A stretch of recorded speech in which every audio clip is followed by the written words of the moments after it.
do it as a... Progress. It's systematic. We're systematic.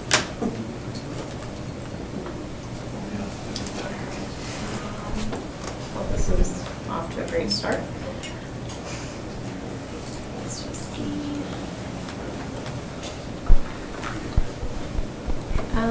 Yeah, you can go ahead. Okay. Good afternoon. We'll start the meeting for the Protection Policy Committee for Monday, June 17th. It is now 4 p.m. Roll call. Let the record show that all 4 alders are present. Go on to approval of the agenda. Motion to approve? Do I have a second? Second. All in favor? Aye. Approval of the minutes for June 3rd, 2024. Motion to approve? All right, do I have a second? Second. All in favor? Aye. Aye. Right.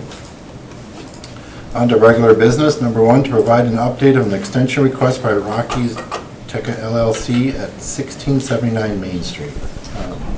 Clerk? Yes, so this was previously on our agenda in May. And and just to give an update to the committee, the license holder was able to have his license issued and picked it up on June 7th of 2024. So they are now an operational establishment. I would just recommend them receiving and placing on file, I think, for that item. Make a motion to receive and place on file? Do I have a second? Second. All in favor? Aye. All right, on to agenda number 2 through number 6. If staff or police department doesn't have any concerns, I'll make a motion to suspend the rules. Second? Or I'd make a motion to suspend the rules. Do I have a second? Second. All in favor? Aye. Nays? Ayes have it. On to number 7, consideration of possible Oh, act. oh, Motion to approve then, 2 through 6? Yeah, two. Do I have a second? Second. All in favor? Aye. All right, we'll move on. Yep.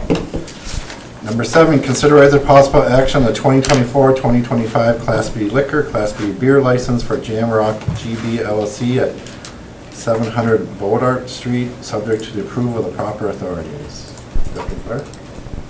Sure, I'll start really quick. I just want to remind the alders and for our new alders as well, or new to the committee, that when we changed Chapter 4 in the last year, the new process for non-renewals is that when there's a staff recommendation, which is largely placed in the clerk's office, for a non-renewal for whatever reason, which we'll present here momentarily, the process is to bring that to council. If council so approves that, we then would send them a notice of non-renewal, and then they'd have an opportunity for a hearing. So this isn't the hearing stage, but there's a later opportunity for that, just for clarification. But it's my understanding we're recommending non-renewal, and I would defer to the police department for additional information for you all. Please. We're recommending non-renewal because in the last 365 days, going back from March, that's when we sent the owner the letter to come in and talk to us. There were approximately 13 qualifying violations that we could document, and some were quite serious. It dealt with serving after hours, having people in the bar after hours. It also included firing off a round in the bar by the owner and assaulting a patron inside the bar, all after hours, after he served them after hours. We had our abatement, or we had our corrective action meeting with Mr. Neal back at the end of March, first part of April. We asked him to submit an abatement plan. We did receive an abatement plan through email, but it did not follow the ordinance that was clearly explained to him. Nowhere in the plan did it talk about where he's signing. He never signed it, agreeing to it. He never also didn't give us some information that is required by ordinance to be in the plan.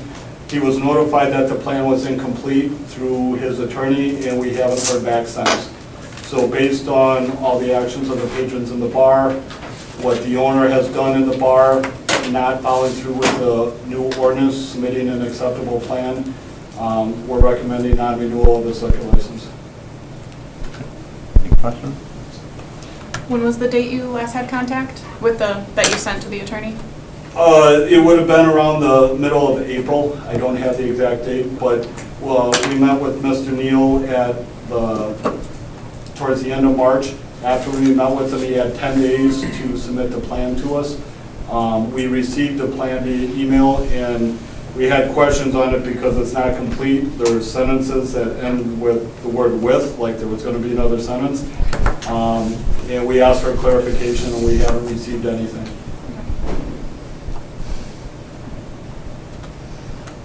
Is there anyone present on the licensee?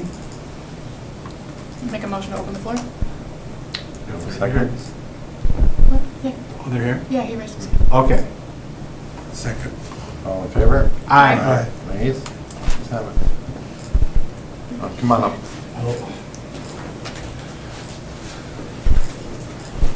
If you could state your name and your address for the record, please. Good afternoon. My name is Ricardo Neal. My home address, 721 Eliza Street, Green Bay, Wisconsin, 54301. Any questions for him? Yeah, what's the status? Are you going to finish the report, or what's the? Yes, so my attorney, we had met with the police department, and we had a discussion about what was going on. Me and my attorney, we had put together what they had required, and I signed it, and I did not know that it was rejected. I thought it was accepted at all. So yeah, I was just talking to him on the phone, and he's telling me good luck here because he's out of town. But I did not know that it was not in compliance with what you guys have requested.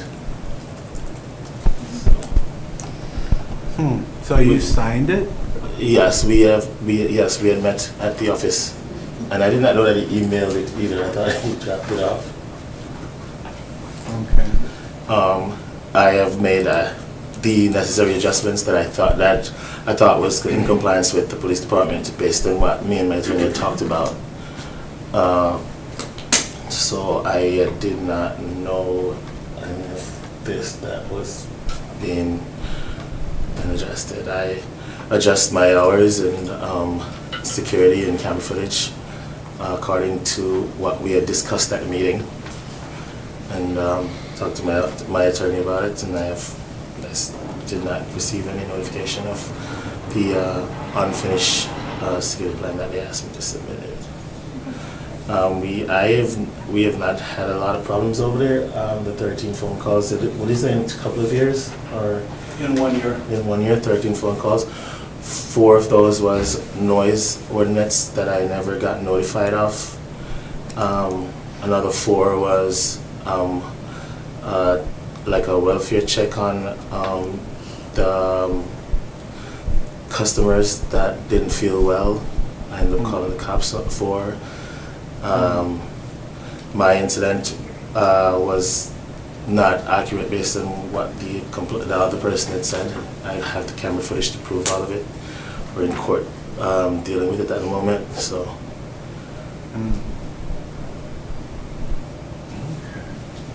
So when did you make the changes The that were recommended in the plan? the very same day that I left the police department, Okay. that we had that conversation. Okay. I've always had security guards. I've always had cameras, and I've always regulate my environment accordingly. This one incident that includes me was slight poor decision on my end. I tried to separate an argument from outside and brought him back inside the building to allow the people outside. My ways of diffusing a situation is separating the parties, and that's what my intention, and then it backfired on me.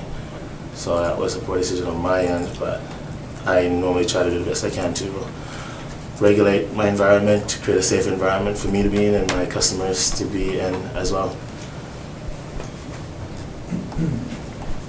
One of the greatest things that people are afraid of is guns. Yes. And we are told that a gun was discharged in your facility? Yes, it was not, it wasn't, it fell off when I got attacked by the guy from behind, and it fell out of my waist. and I rolled over and we fight hand to hand. And later on, after everybody left, when I picked the gun up off the floor and brought it into the office. It was not acting right. So when I try to eject that one, I take the bag out and try to eject. It went off, but nobody was in the building, so I did not shoot at anyone or fired at anyone. And it was on the floor, in the bathroom area, because I had it down. So there was no one present when all that happened. I didn't fire the shot at anyone or point a gun at anyone. And the camera footage are there to say so as well. So. Who was serving after hours? There was no serving after. Oh, the guy that, because of the fight that was about to happen outside, I brought him back. I went outside because the music was loud. He was on the corner. There was 2 ladies and their guys in the back. So I separated. I said, get out of your car, put it in the back, come inside, and I'll call your Uber home. And he said that he doesn't live far. I said, don't worry about it. Come on, I even push your car home. Just get away from the situation. So we don't want the problem outside. And I brought him back in the bar, and I gave him a shot. I took a shot with him just to calm his nerves or whatever. And that's the only time that I've ever served after hours. But I was trying to defuse the situation, which I should have called the cops, but I wasn't thinking, I thought I had it under control. I didn't realize how intoxicated he was. So like I said, my method that always worked for me is to separate the parties, send one to the back or send one away and wait till the other one is gone before I send the others away, because you put them together and the fights could happen. That's purely what I was trying to do. And he was a little more intoxicated than I thought, and he turned on me. And then this happened when he jumped on me from behind him. This happened. So I don't fight. We don't have a lot of fights at my establishment. We don't have a lot of phone calls, a lot of disturbance. How long? So you stated you were carrying the firearm at your own establishment. Why would you do something like that? So it was there in the safe, and I was going home, so I was taking it home. I have a concealed carry, Sure. but I was taking it home. It's the end of the night, and me and my lady were out. We weren't there, so I wasn't drinking or anything. But the bar is closed. We're about to close up. The only person that's in there is my lady and my bartender. And when the guy jumped on me, they ran to the bathroom. And I was trying to get them out. And it happened from all the way across the bar, where he pushed me all the way across the bar, just got me all the way to the end. Because my intention was just to lead him outside and then turn my back, and he jumped on me. He fell out. But you do realize the police department is here to also protect you. And Yes. if you leave foot behind that bar, you're liable. Yeah, You need to stay behind that bar where you're protected. Yeah, very You true. opened yourself up to liability by stepping outside of that bar area. Yeah, well, and I went outside. I just saw the problem. It could have been worse outside. I thought the problem outside, and I thought that I wasn't thinking of calling the cops. But you should have called the police I didn't think it was like something that major to call the police. I thought I could just defuse it, simply send him home, and then go home, and it backfired him. So I took full responsibility for that and my poor decisions, and it blew up in my face. But that's not my normal behavior. And how long has your establishment been in operation? 5 years. 5 years? Okay. What kind of weapon was this? I'm sorry? What kind of weapon was this? It was an MC9. Who's this made by? Huh? Who is it made by? I am not certain. Pardon? I am not certain. I just got into like the concealed carry stuff and that, so I've been taking classes and all that. So not that first. I've been carrying a weapon for 53 years. Never had an unwanted discharge, although I've had some very good weapons. This So I'm one, kind of just wondering how this all so, happened. so this one of the flaws of that gun is that same mechanism that had happened to me. That same kind of situation where it sticks and then it just loosened up and it the rounds easily go off. It's one of so it's like they have, I forgot what they call it in that video, but it's not probably it gun. It was just cheap. Any other questions? Motion to close the floor. Thank you. Do you have anything else you want to say to us before? Yeah, I'd just like to apologize to the police department for not calling you guys like I should. And I've always worked with them. If there's any other problems I've had at my establishment, I always try to call them first. Just this one time, I didn't think it was gonna get out of hand, so I'm sorry, and I hope that you guys can give me a second chance to continue providing for my family, because that's really what it is about. Was no intentions of using a firearm or hurting anybody in the bar at all. And the late drinking stuff, it was not a party thing. I never intended. It was just to keep him cool head, give him a shot or something like that. So, and I'm still continuing with the same pattern that the police department have recommended. Thank you. Thank you. Motion to close the floor. Motion. Do I have a second? Second. All in favor? Aye. Nays, ayes have it. I see the way it reads here, he has a plea hearing on these two charges on July 15th, is that correct? Municipal court citations? Is that what they I are? believe it was referred to circuit court. Yeah, I do believe, when I checked too, he has circuit plea hearing on that day. Does police have anything, I mean, we're listening to him saying he has tapes that are contrary to what we are hearing as basic charges. Well, Do you know any more? or- Besides the round being shut off, I do believe the video shows Mr. Neal punching the victim in the face multiple times when he's on the ground. Thank you.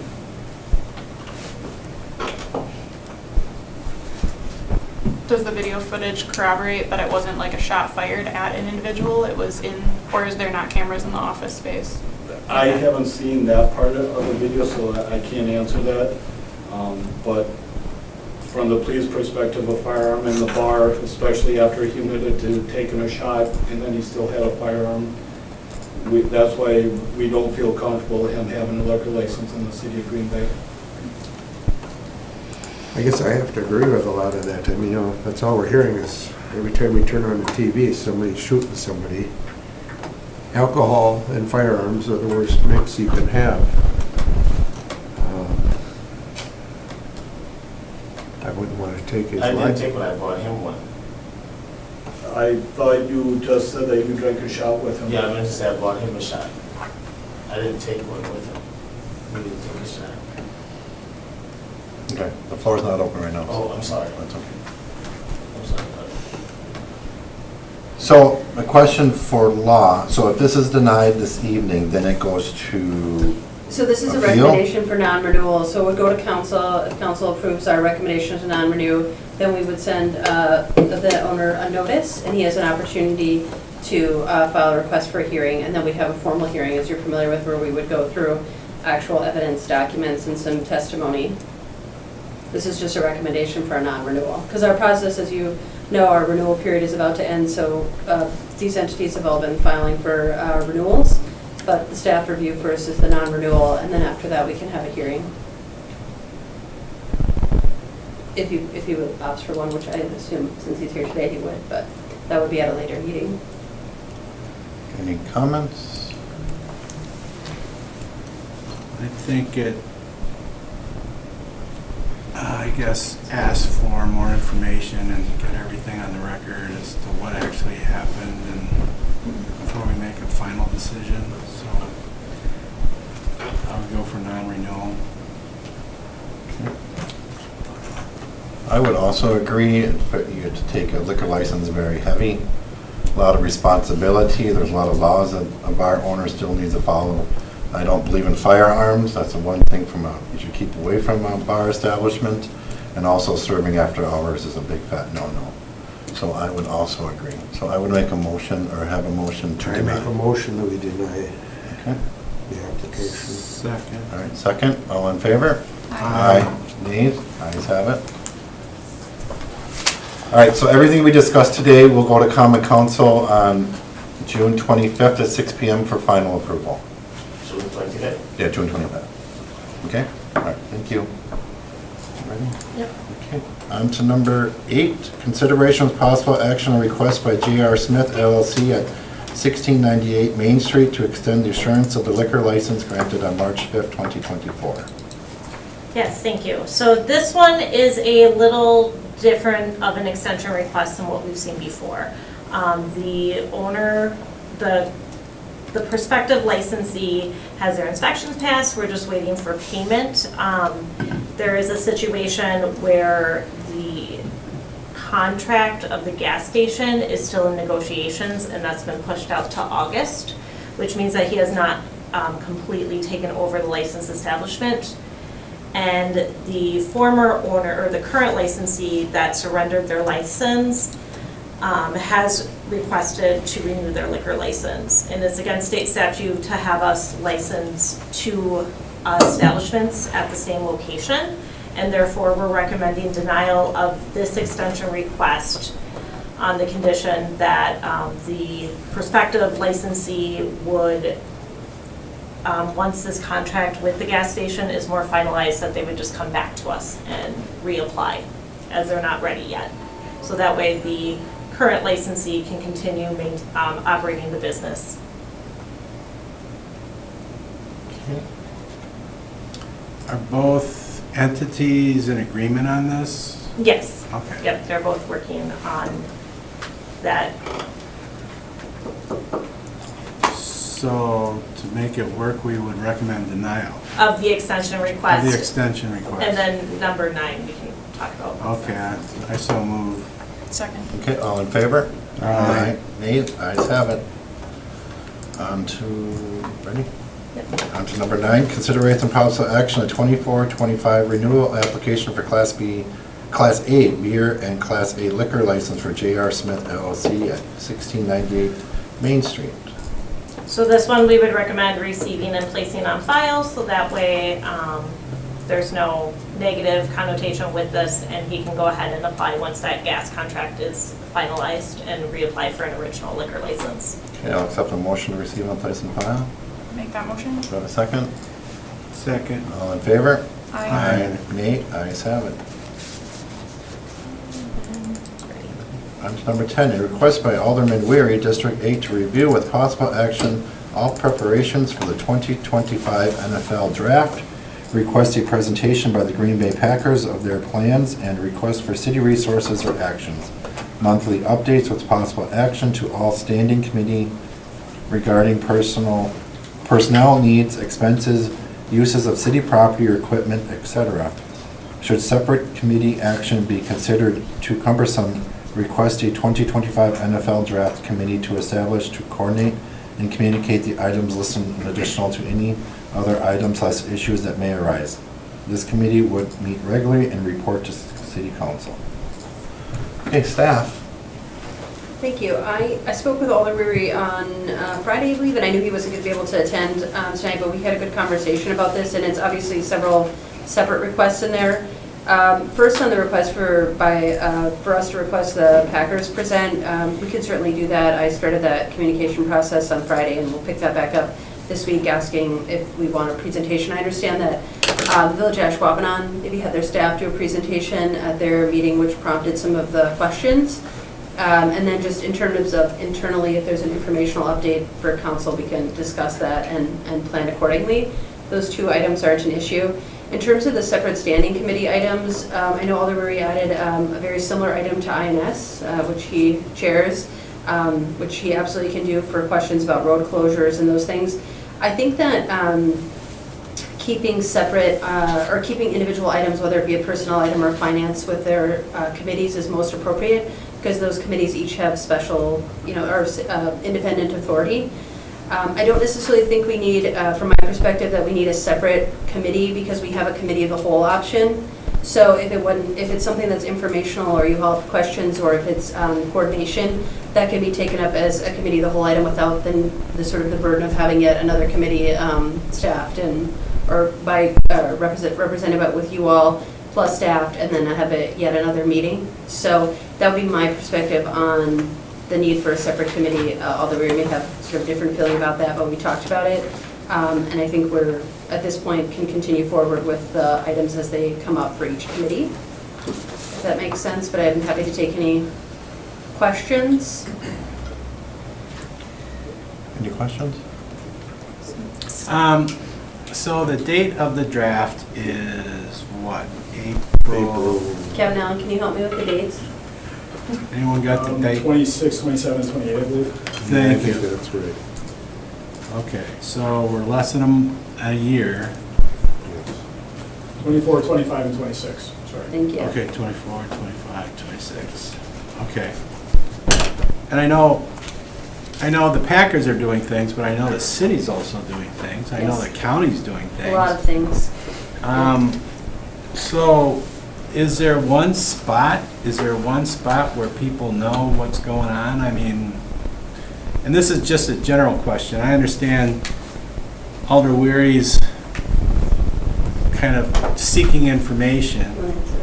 I think we all are seeking information to be on the same page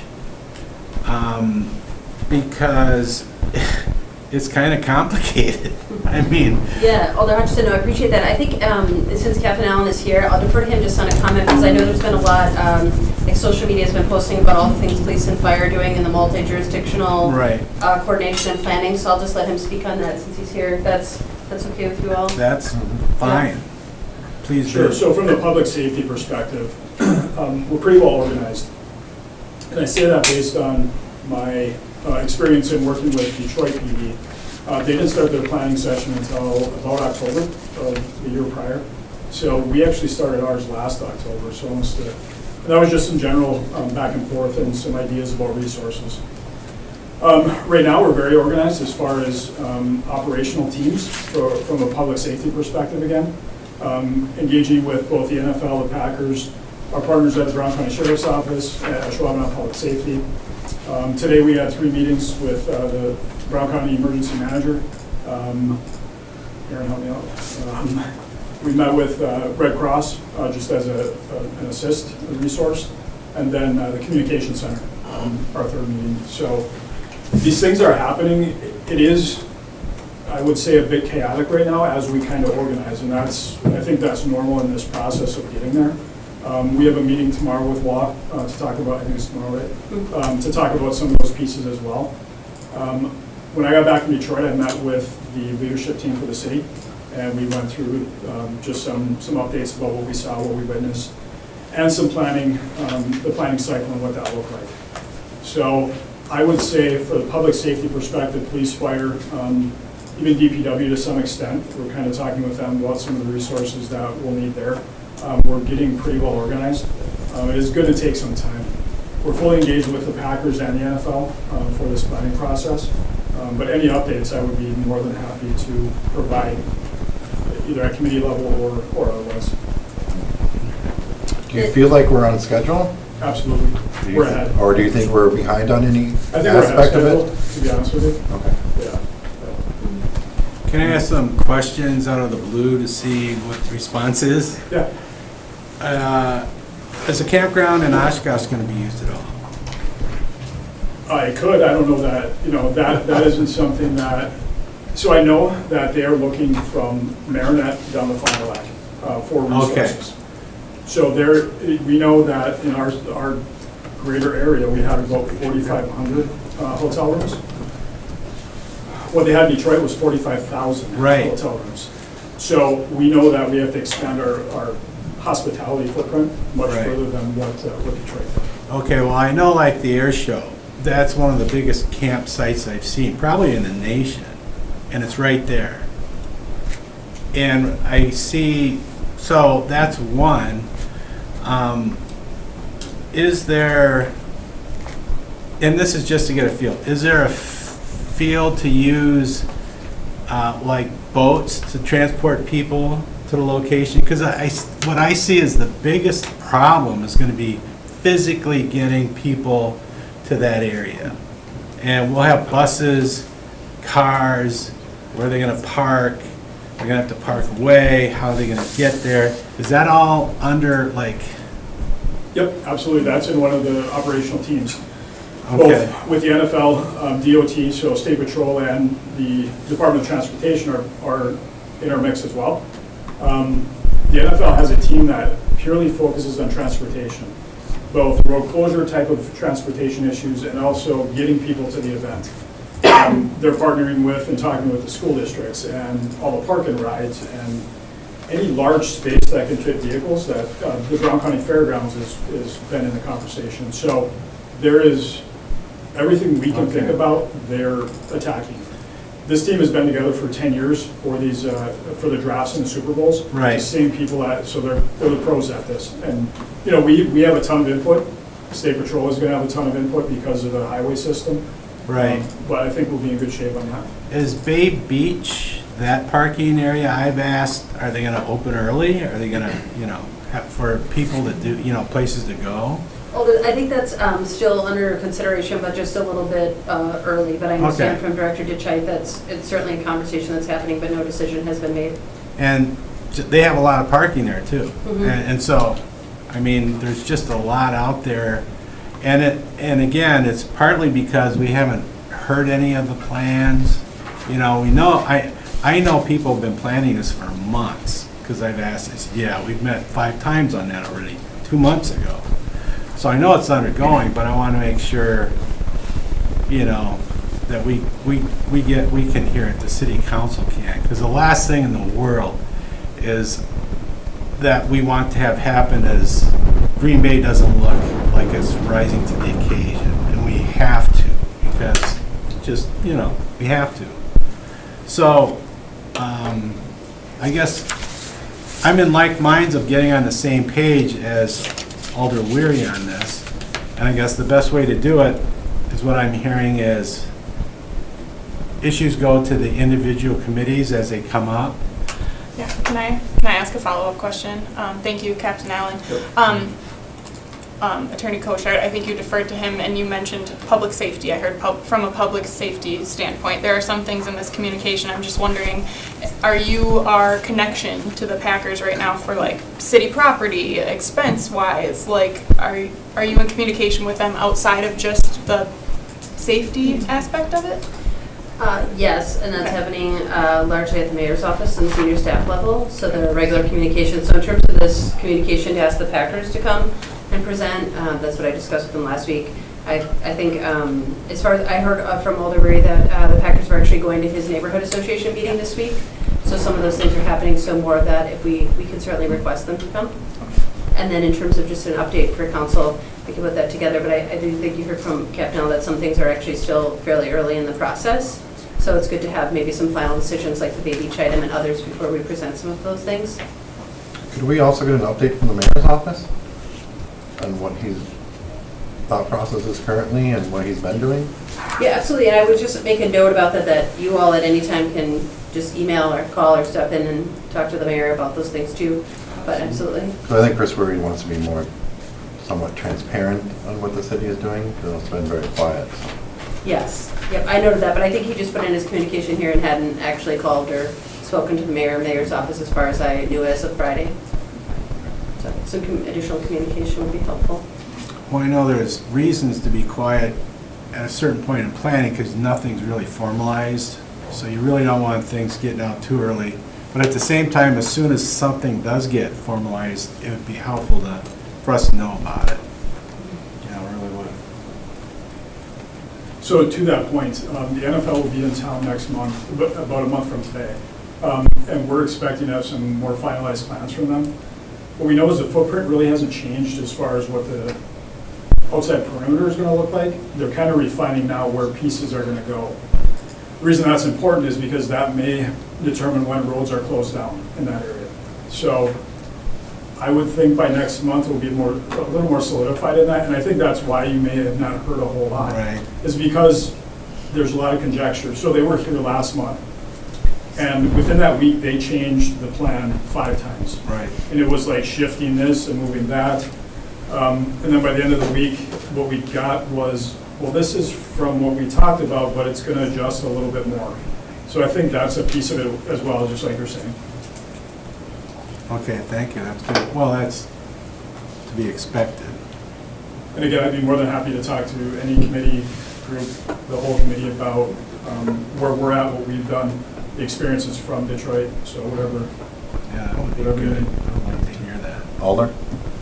Okay, so just a couple things. I happened to, when I was coming in to the city hall the other day, I ran into Jeff Merkus, and he was coming from a meeting. He said that they've been meeting weekly about the draft here at City Hall. So there is a group meeting. And then talked to Chief Davis, and I think you kind of alluded to it, that they're all doing training from the public safety perspective of it, you know, in preparation for the draft specifically. But there is a group, you know, kind of sounds like it's already a committee with Jeff Merkus and maybe the mayor. I don't know who all was at the meeting. He just was coming from City Hall and said that, so. Yeah, I think that might have been a meeting with the representatives from the bids, probably, from downtown. You're talking about Jeff, or from downtown Green Bay, Yeah, if you don't. but he said it was about the Yeah. draft, so I Yes. don't know Mhm. What the who all business was districts. involved. Captain? Yeah, and I think what they're talking about there are what the offsite activations look like. So are they gonna host an event down on Broadway and downtown Hank, and what those look like? So, yeah, that has been a piece, and Mm-hmm. we talk about that, what is the public safety piece of that as well. So we know that there's been initial conversations about that. But again, it's kind of like, what does that big plan look like? And kind of waiting for it all to come together. Mm-hmm. So do you think we could have an update in 60 days to Common Council? Sure, just an informational presentation. I don't think that'd be a problem. Would you guys agree? Yeah. Alan's not looking at me. Just a group presentation. He's looking down. But we would definitely suggest you keep secrets to yourself, so. So like in the August timeframe? Is that what you're thinking? Yeah. Yeah, okay. With Yeah, I don't see everybody a problem probably with going that. I wouldn't be the vacation one next- presenting, but I think we can provide updates. I did hear Captain Allen volunteer to present Absolutely love it. earlier. Captain Allen. Yeah. Yes, I mean, generally, if you just want to refer this one to staff, you can. Like I said, we can take action on a number of these things, with the exception of, I would suggest holding off on the committee portion, but I know it's one communication. But you could hold it if you'd like, till after your update, or you could just refer it to staff as is, and we can come back with a few thoughts on that presentation, and you can work from there if you'd like. It's just a communication that has like 4 or 5 different things in it, so it's a little trickier to.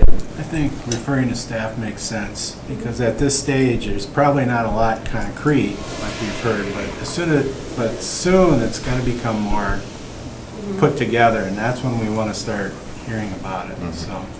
Yeah, That's why I said 60 days, and we should know a lot more by then. yeah. Do we have to put in the communication that, like, by the first city council meeting in August? Or- Sure, if you want a specific meeting that you'd like it to be on, that's fine. You could refer to staff and then make that note about the item I know. Yeah, I would like for the first one in August. Sure. Okay. Okay, I'll second that. Okay, so what's the motion? We refer to staff As- and expect, well, would, Refer to staff to return with a presentation by the first council meeting in August? yes, that's what I Sorry. meant to say, right? Please help That's you. what I heard. All right, so I have a motion, I have a second, so all in favor? Aye. Aye. Nays? Ayes have it. Thank you for all your hard work down back there. Yeah, keep it up, you need it. All right, consideration of possible action, the communication from Alder Weary, District 8, to direct staff to draft a resolution asking Brown County to fully determine the boundaries of the Poor Farm Asylum Cemetery and create an interactive memorial site for those buried there. We don't have any, no objection to referring this to staff to draft a resolution, and one of us certainly who's going to be the drafting can talk more to Alder Green about what language he'd like included. I'm not specific on, or what an interactive memorial site would be, but if he has specific thoughts, we can put that in a resolution. Make a motion to refer to staff? Do you have a second? Second. All in favor? Aye. Aye. Number 12, consideration of possible action on General Ordinance 9-24, an ordinance related to positions and communications.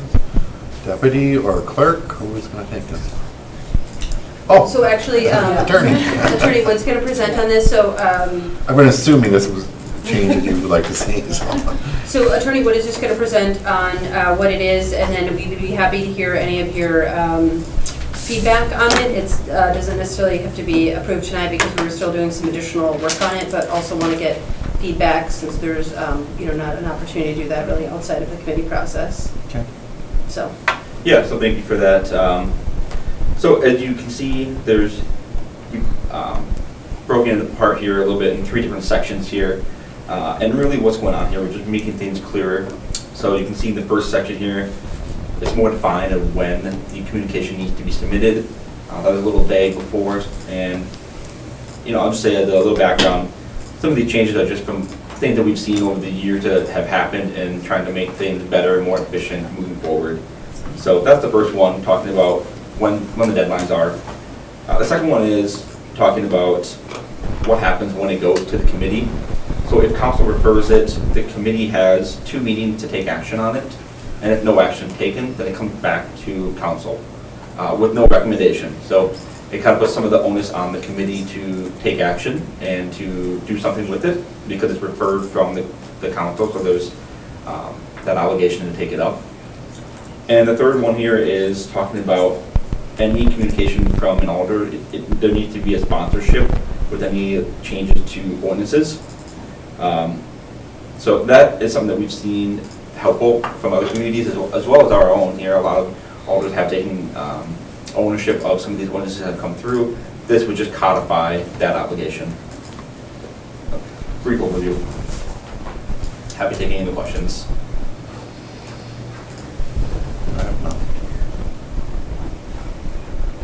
Any questions? The clerk has anything as well? No, okay. Okay.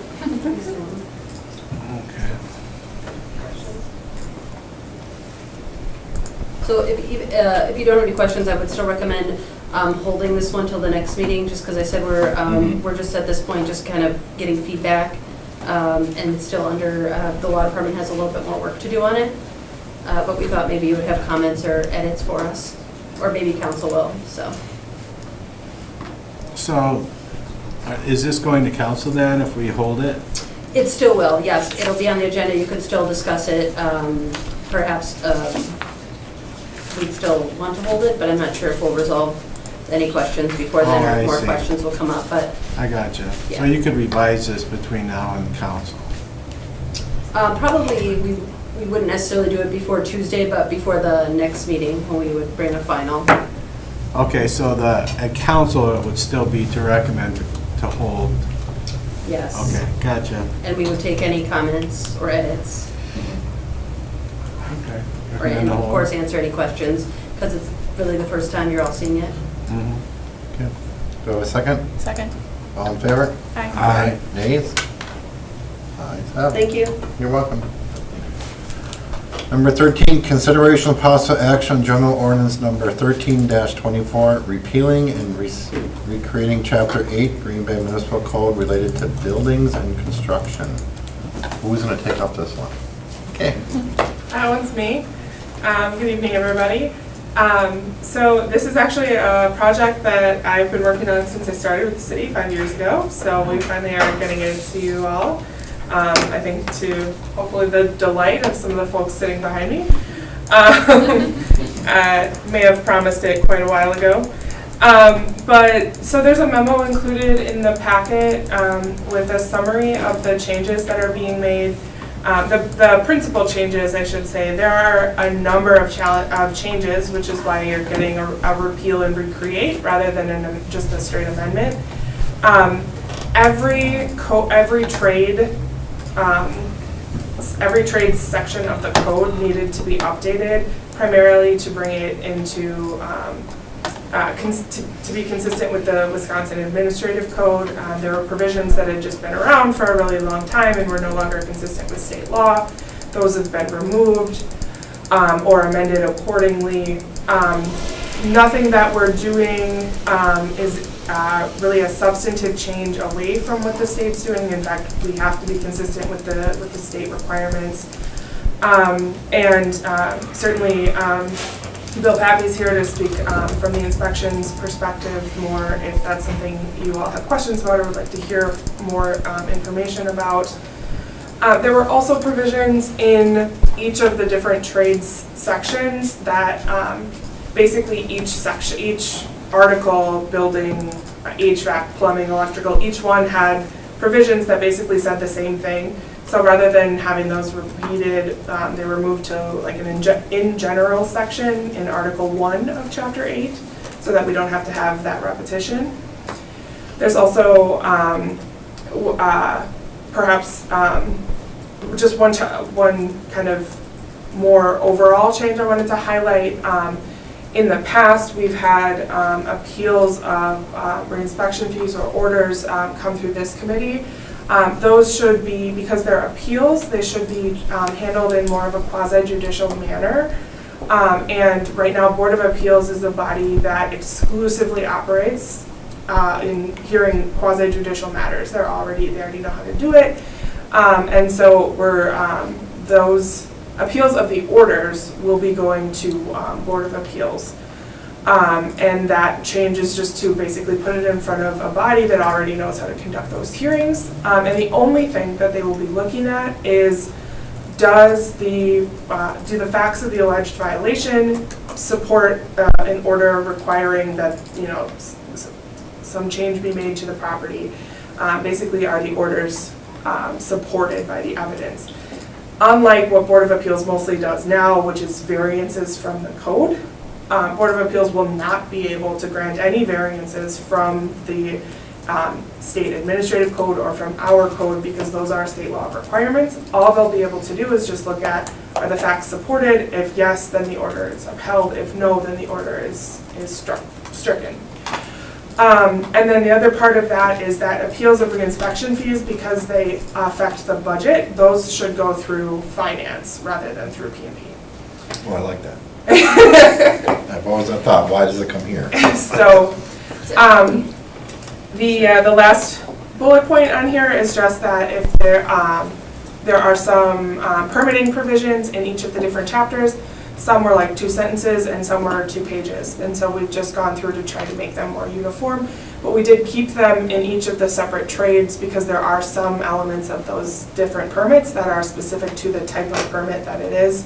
So rather than putting it in like the in general section, they remain in each of the sub-chapters. So any specific questions, I'm happy to answer if it's more of a legal or drafting question. Certainly Bill's here, also John's staff's Board of Appeals, so if you have any questions about that part, we're all here to answer all of your questions. So, comment, maybe question. So basically this change is going to reflect Wisconsin code? Yes. Okay. So you're asking for approval this evening? Yep. Okay. It's all done, all ready to go. So it looks great. You've done a lot of work on it, so thank you. Thanks to inspections, they did most of the heavy lifting.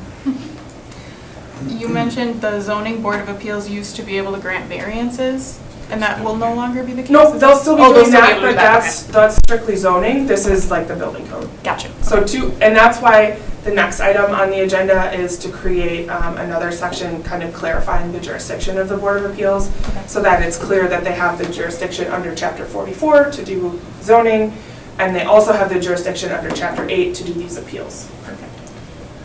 Is there It's a very good question. Is there an idea of workload being transferred to the Board of Appeals? I mean, having been on the Board of Appeals, just what they're doing now sometimes takes time. Sure. So you're kind of adding this new chunk. Do we know what, like? What? One thing I do want to say is we've been working very closely, John and myself and Logan, to really streamline what Board of Appeals has been doing, and those meetings have become a lot shorter and faster. That's what I understand. Knock on wood. The other part of it is, Lacey can speak to this a little bit more perhaps, but my understanding is that it's typically not the orders that get appealed, it's the reinspection fees. And so I don't anticipate there being a lot of change in that workload.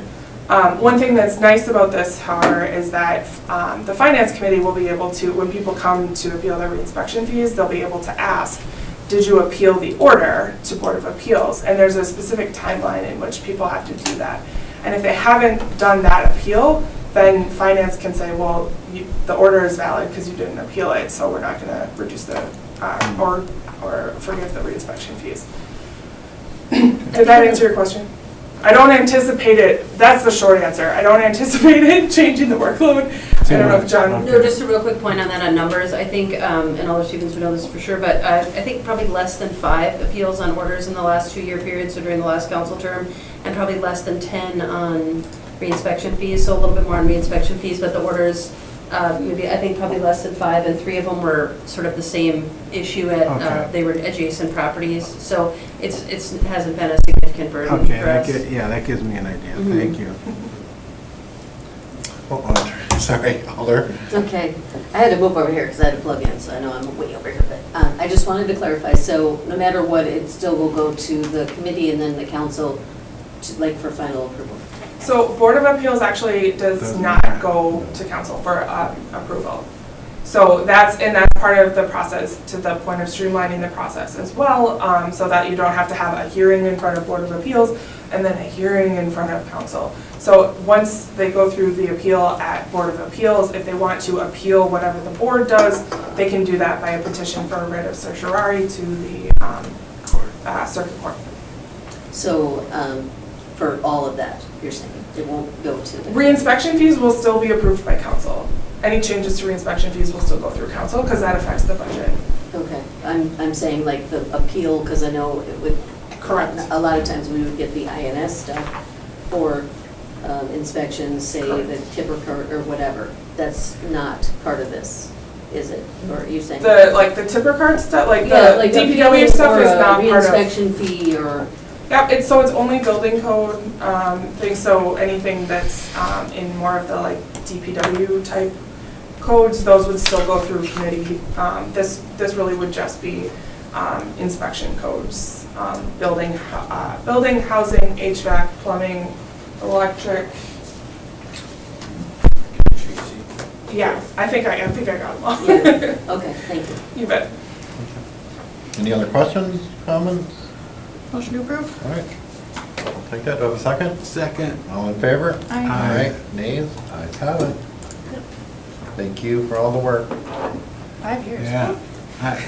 There's a lot of work that happens that council doesn't see, which I was able to see, being on Board of Appeals and some work with inspection. And I love our inspection people. Thank goodness they have jobs here. All right, on to number 14, consideration of possible action on general ordinance number 14-24, creating section 2-187 Green Bay Municipal Code related to zoning board of appeals. Unless you have any additional questions on that one, that just goes along with the previous one to demonstrate the full jurisdiction of the Board of Appeals. Okay, if we have no questions, I'll accept approval. Motion to approve? Do I have a second? Second. All in favor? Aye. Aye. Nays? Ayes have it. Thank you again. Thank you all. So informational, looks like it'll be pretty quick. Clerk, election training membership. Yes, thank you. So last year I had come to this committee and then there was an informational report to council that I had joined a national group called Partnership for Large Election Jurisdictions. They had offered me a scholarship last year and it's available. This partnership is available to the top 3 in terms of population cities in each of the 50 states. So they offered me another scholarship this year to join, which I'd like to accept. And then also there's a conference in Minneapolis from July 17th to to 19th, for which they will be paying my hotel. So the whole thing should be less than $650. So just informing you that I'd like to accept that scholarship. And just to be clear, this does not run afoul of question 1 from the referendum, which had passed in Wisconsin. This is not the conduct of the election. This is a lot of networking for me to talk to other states that have larger, for Wisconsin, 100,000 people is large. But in some other places, 100,000 people is the biggest they get. So to talk to some other clerks from larger election jurisdictions, and then also just, some conversation and training. So not the conduct of the election, so this does not run afoul of question 1 of the referendum. Okay. Is that a receive complaint? Just informational. Yep. The report by the clerk on alternate in-person absentee sites. Right, thank you. So this is something that we had presented on at council, and then Alder Weary had asked me to write something in writing. So I had the report before you, essentially why are we hosting the sites, the funding that we have already, and then funding that I will require, which is through a budget amendment, the staffing that we'll have, which is already budgeted in that $23,000, and then ballot security, a quick explanation of how the ballots will be secured at the sites and then here in the clerk's office, and what we'll do to verify the ballots that we have or the ballots that were cast. And then just a note that observers and media can be present just as they can at polls, and also IPAB in the past. Thank you. Any questions? Okay, thank you. You're welcome. St. John Ministry Emergency Season Report. I'll make a motion to open the floor. Second. All in favor? Aye. Nays? Ayes have it.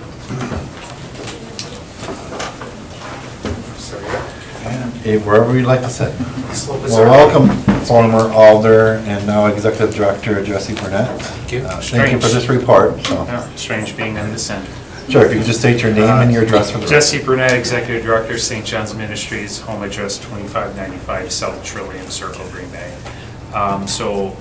Condition of our permit with the City of Green Bay for the men's shelter requires a report to the Protection Policy Committee by June 30th every year, and this is what I'm submitting to you. So we operate 4 facilities, so I believe the permit requirement is only for the men's shelter, so I felt that when you think of St. John's Ministries, historically it had always been the men's shelter, which men and women were being sheltered at for, this was our 19th season.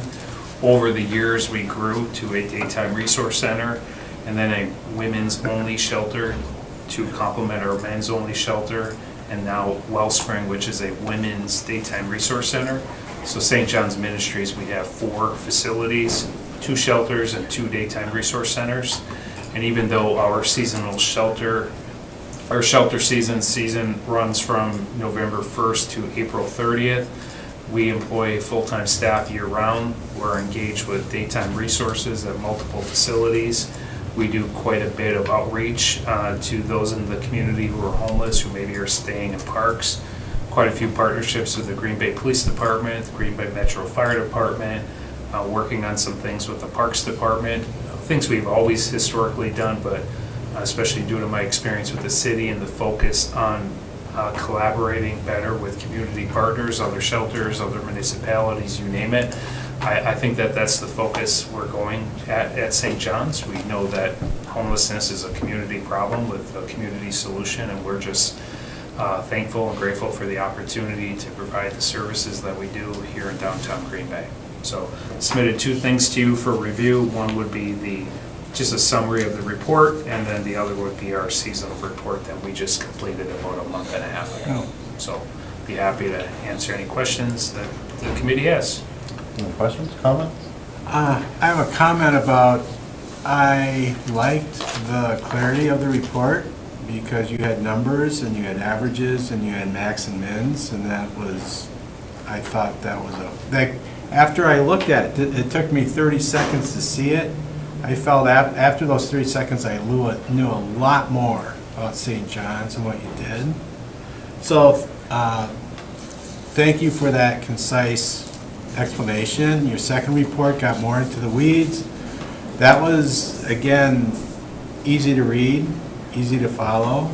It's a lot of information, a lot of data you're getting every year. I guess one question is, what is your feeling with regard to the status of St. John's? I know a year and a half, year ago, there were some issues, some big issues, especially, you know, in the fall and that type of thing. How do you see things going over the last year? So we are a seasonal shelter of last resort. So we care and shelter people that literally nowhere else to go other than to suffer on the streets freezing. So we interact well with all the other, you know, shelters in town, but we're so unique in what we offer.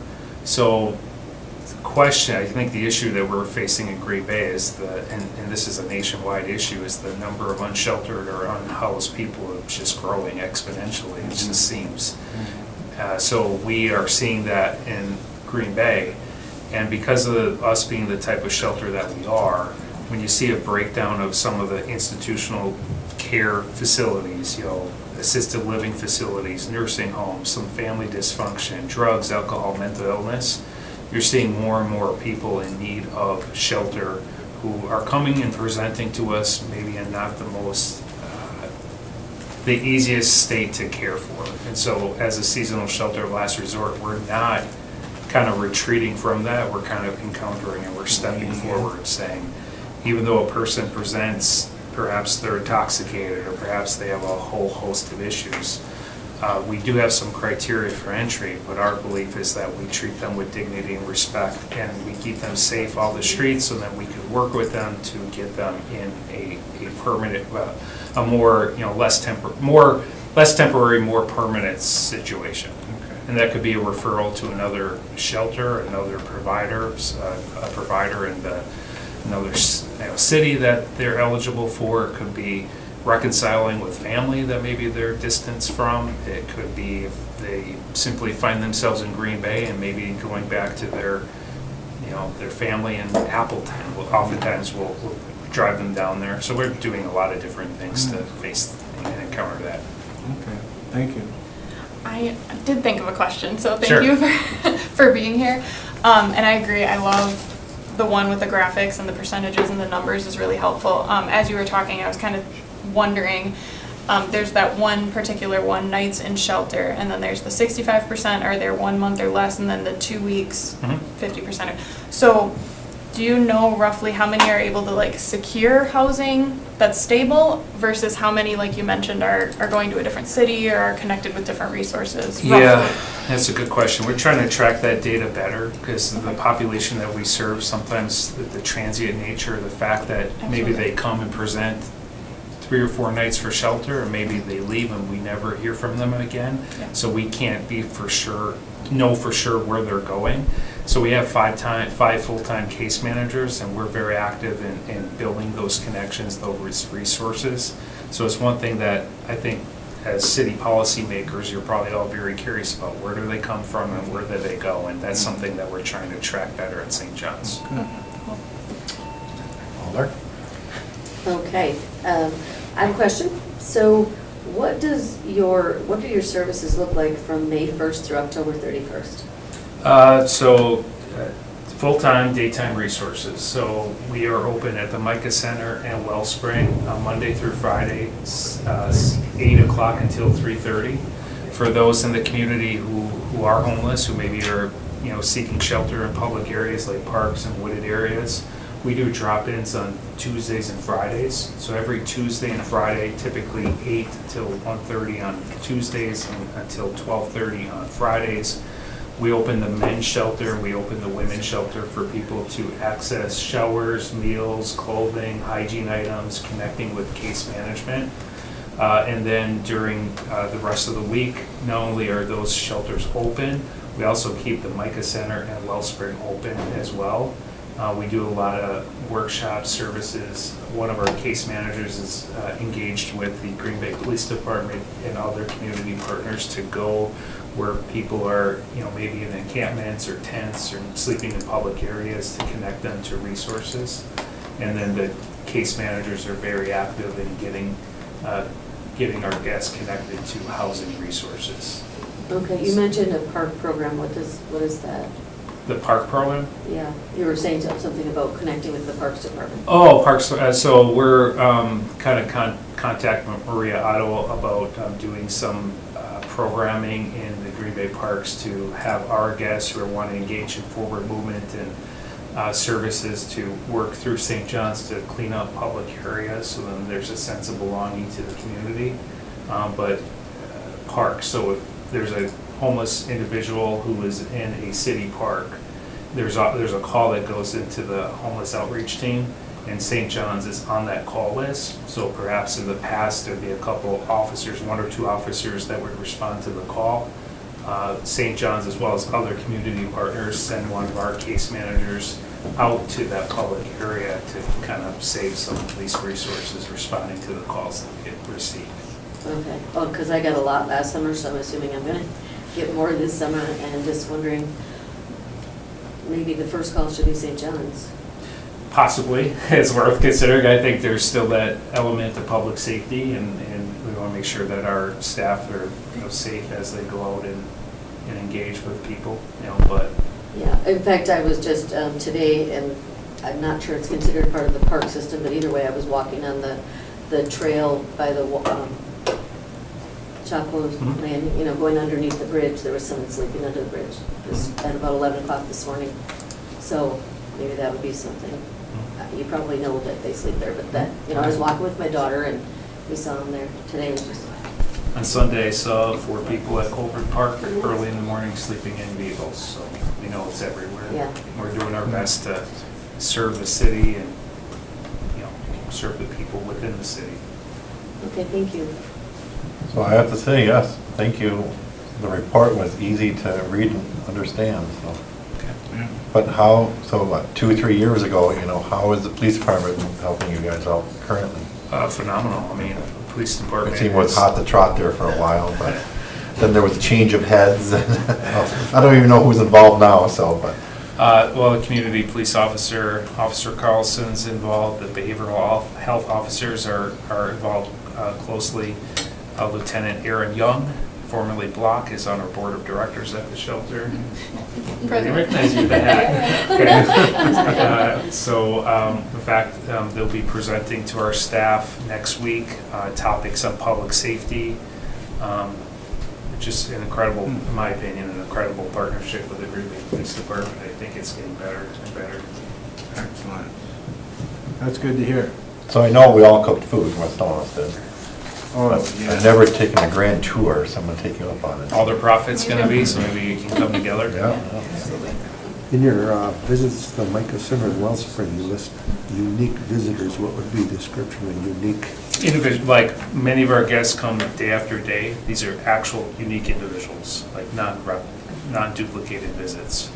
And I will say, Alder Eck had a question about summer, what does summer look like? We also run what's called the Summer Safe Sleep Program.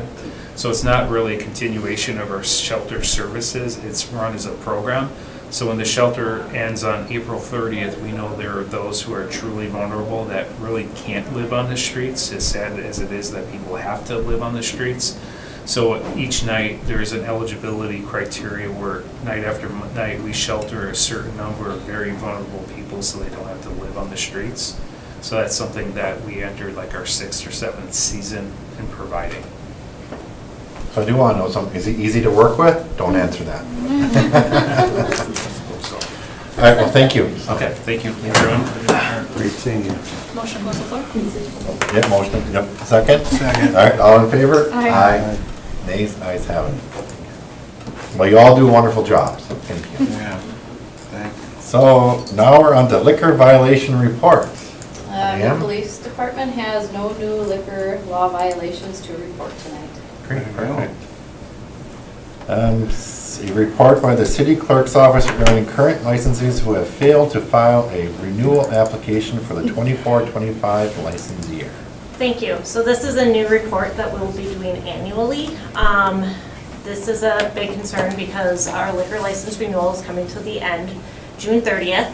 And this is our last attempt to try to contact these license holders in a public manner to make sure that they file before they lose their liquor license. It's not to embarrass, it's just to educate, because at this time we have sent multiple communications via mail, both to the licensed establishment as well as the agent on file, their home address. We have sent emails, and so this is just a report to let them know they haven't filed. As of June 30th, they'll no longer be able to sell alcohol, and in certain scenarios, they won't actually be able to have their available liquor license, and they may have to apply for reserve. So that is my report. Just since we have police here as well, I'm just wondering, so what does July 1st look like then? Do you go out and do We check-ins? go out since it's on Sunday, we'll normally go out through the day or the evening and just advise that come midnight, you're not allowed to serve alcohol anymore. Some, they know, like, they're just going out of business or whatever, and some will be quite shocked. But also, I know Jamie communicates way more than what needs to be done, so normally by Monday this year, they'll probably be in line wanting to renew their license. So I have a question. I don't know if it's for this one or the next one, but how many are on that list? Oh, there's Packet. it's attached, so there's a total of 5. Okay, that's fine. So one is a Class A beer license. That person, if they came in on July 1st, could apply for an original liquor license and could be operational as of July 30th. The 4, and 2 of them, I've been in communication, and it seems like they're going to go out of business. Okay. However, so 4, that means if they don't file by June 30th, we'll have 4 available liquor licenses that could be starting to be applied for. All right, thank you. Now to your clerk is like, oh, Are you allowed to give any update on that fourth Yeah, I one was gonna down? say that's on there, the. Which one? Are you allowed to give an update on the fourth one down Madrid, on Walnut Topaz, Street? and Wine Bar? I don't have a filed renewal application at this time. They were Really? inspected today. I don't know the findings yet, but our inspectors were out there today. Okay. And So this was the that's for the schedule. actual license, just for a point, which I think that the owner has been told, and it's been referenced many times, that in addition to keeping your current license, if you want, you have to also file a renewal. So sort of 2 separate things, even though it's the same business. from Madrid? Yeah. Mhm. I don't know if we can discuss that one because that's a common concept. Right, but that's a revocation of the current license. This is just, the deputy clerk is just reporting that these individual, or these entities haven't filed a renewal application for the next year.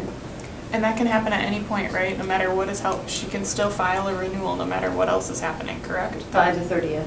The 28th. So, Sorry, thank you. so just The 30th is a Sunday. yeah, just to clarify, a licensee must submit a complete renewal application with the necessary documents to the clerk's office no later than Friday, June 28th at 11:30 a.m., as that's the closest business day to June 30th. Can they file that online? No. In person? They must do it in person, as we also take payment. And then failure to submit a complete application will result in the expiration of their current license, and the business can no longer serve sell as of midnight on June 30th. Perfect. And technically, we couldn't actually take action on those Right. if they're filed late. So there could be a business interruption because they should have already filed them. Yes, there will be a business interruption. Mhm. The next time that you would be able to look at them would be at the July 22nd protection policy meeting, and then council's on July 30th. Okay, now your licensing report. I have nothing to report. At this time, the city of Green Bay currently has 0 available liquor licenses and cannot take any applications. Okay, thank you. I will take a motion to receive and place in file 1 through 6. Make that Do I motion. have a second? All in favor? Aye. Nays? Ayes have it. Motion adjourned. All right, do I have a second? Motion. Second. All right, When's the next meeting? all in favor? Russ? Aye. Nays? Ayes have it. We're now adjourned. Your next meeting is July 22nd. Stopped.